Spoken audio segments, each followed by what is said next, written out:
It happened on a rainy Thursday evening in Greenville, Alabama.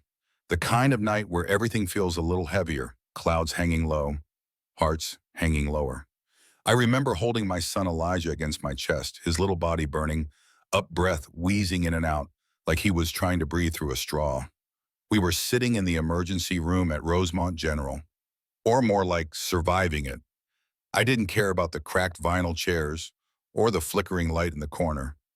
I cared about my baby, 6 years old, burning up skin pale under his brown cheeks. He was struggling to breathe, and I could feel his tiny hands gripping my hospital gown, his fingers trembling.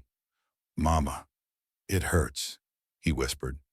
And then came her, Dr. Lindsay Hartwell, blonde, cold-eyed, like she had swallowed a lemon for breakfast and never recovered.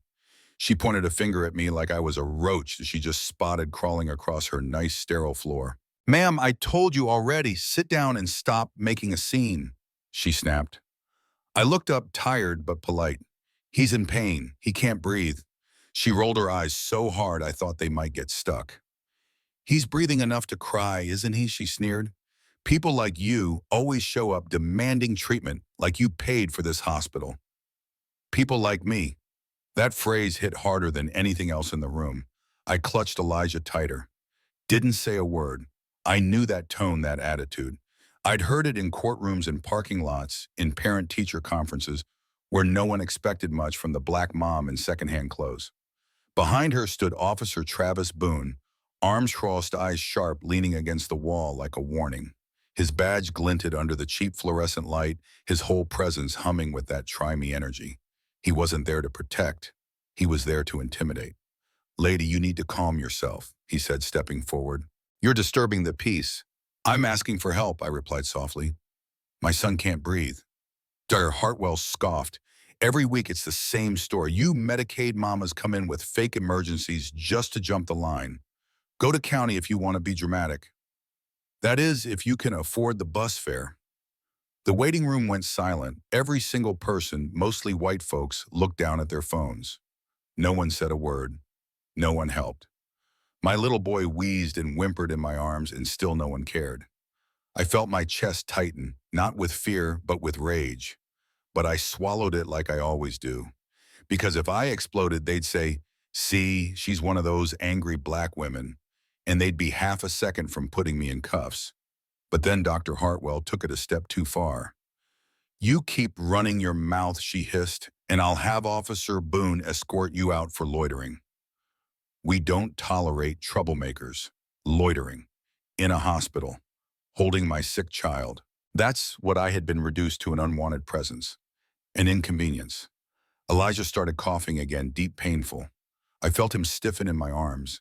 I pressed my lips to his forehead. "Hold on, baby, just hold on." The officer stepped closer. His hand hovered near his belt, not his gun, but close enough to make the message loud and clear. "You heard the doc, get up." And in that moment, something in me shifted. The fire inside didn't erupt, it crystallized. I reached into my pocket and pulled out my phone. Dr. Hartwell snorted. "What now?" "You gonna call your cousin, your preacher?" I ignored her and dialed. "This is Judge Nia Baldwin. I need U.S. Marshals dispatched to Rosemont General immediately. I'm being denied treatment for my son and threatened with arrest." Her face dropped. You could have heard a pin drop in that ER. The officer stepped back, suddenly sweating. "Wait, you're what I didn't answer. I didn't need to."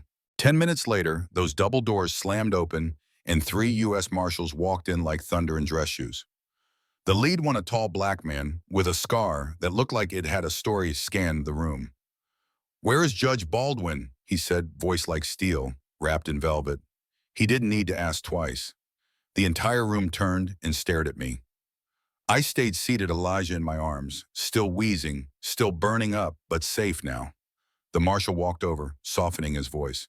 "Ma'am, we came as fast as we could. Are you and your son okay?" "We're breathing, but we weren't treated. We were humiliated." He nodded, face stone cold now. "Who threatened her?" Everyone's heads turned to Dr. Hartwell and Officer Boone. The doctor's mouth opened, but all that came out was air. She didn't say she was a judge. I shouldn't have to." I cut in. "He's a child. That should have been enough." The marshal turned to his team. Contact the chief medical officer. Effective immediately, this doctor is suspended pending investigation. Notify the state board. You can't. Dr. Hartwell cried. This is my hospital. He turned slowly to her. No, this is a hospital of the United States of America, and you just violated federal law. The clipboard slipped from her hands. Her face went ghost white. Then came Officer Boone's turn. I was just backing her up. I didn't know. You didn't need to know she was a judge, the marshal snapped. You saw a black mother holding her child and reached for your belt, badge and weapon. Now. He hesitated. I said now. The room gasped. Boone's face collapsed. He slowly handed over his badge and gun hands trembling. You are relieved of duty pending a full investigation into civil rights violations, the marshal said loud enough for every ear in the room. In that room full of silent bystanders, some of them started to cry. Not because they were brave, but because they had just witnessed racism backfire in real time. A young nurse, she couldn't have been more than 23, stepped out from behind the counter, her face pale, her voice shaking. Judge Baldwin, I'm sorry. I'll take your son now. We'll get him seen right away. I looked her dead in the eye, then nodded. I shifted Elijah on my hip, and walked past the doctor and the disgraced officer without a single word. My silence said everything. Later that night, Elijah lay asleep in his hospital bed, breathing easier. Machines blinked. Peaceful. One of the marshals knocked and stepped inside. Judge, the board's been notified. That doctor's license is already under review. The officer, well, his career is over. I nodded, not taking my eyes off Elijah. Justice is good, I said softly, but all I ever wanted was compassion for my boy and for any mother walking into a hospital scared out of her mind. He paused for a long moment. You gave them something better than justice. You gave them a lesson. I looked at him, then really looked. People think power is who yells the loudest, but real power is knowing when to stay quiet and letting the truth do the yelling for you. He nodded like a soldier saluting and walked out, and I sat there finally breathing. Elijah stirred and whispered, Mama, you're my hero. I kissed his forehead and smiled, tears in my eyes. No, baby, you're mine. Now I want to hear from you. Do you think what happened was justice or just damage control? Have you ever seen someone treated differently just because of how they look? Tell me in the comments. Speak your truth. And if you believe every child deserves to be cared for no matter who their mama is, then hit that subscribe button. Because the more people hear stories like this, the fewer will have to live them. It happened on a rainy Thursday evening in Greenville, Alabama.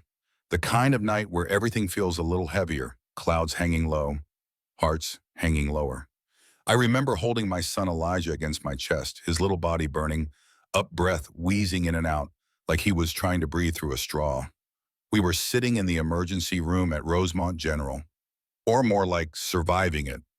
I didn't care about the cracked vinyl chairs or the flickering light in the corner.